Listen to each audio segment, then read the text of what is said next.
Yung difference dito, This is Botanica. sliding siya. Tower. So, yung tower 1 kasi pag ganun yung door niya.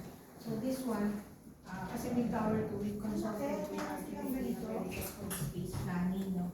So, para mas, kasi if you notice, yung floor, floor plate ba yan, yung tower 1, and 2, shape like this. Hindi siya yung typical na square or rectangular. No? So, ganun siya. So, eto, mas malapad yung lanay ng tower 2 compared sa tower 1. Kasi in-encourage na yung pandemic kasi diba, parang mas nagkaroon ng demand for mas bigger open space. So, nandito yung aircon. So, in terms of space, mas malaki yung lanay and then the door is sliding, no? Like dun sa tower 1 na pagano siya. So tower 2 ito? Tower 2.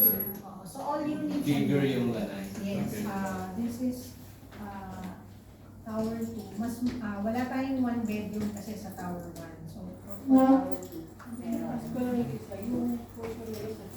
Wala na yun. Actually, ito lang. Kasi yan yung yan yung talagang Labas na. Labas na yun. So ito lang. Building lang. Ano nang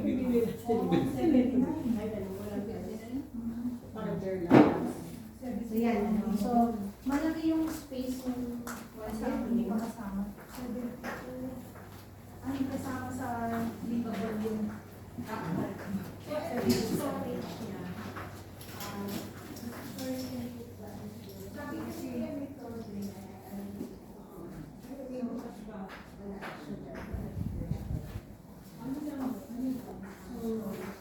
and then this one, kung unit na to, yan yung merong notch. You can actually Hindi, parang ano siya. Hindi, storage. Wala, washing room. Ito yung ano. Hindi, ano siya, parang Hanggang dyan lang siguro. ilagay yung yung mga sinampay, kasi may natural air and light, no? Tapos dito, yung plants, pwede rin magiging plants. Pero, dito na bubuksan sa kasi storage na. Malaki. 72 square meter.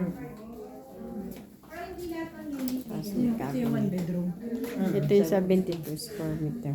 Laki. Sa dito. Ito lang.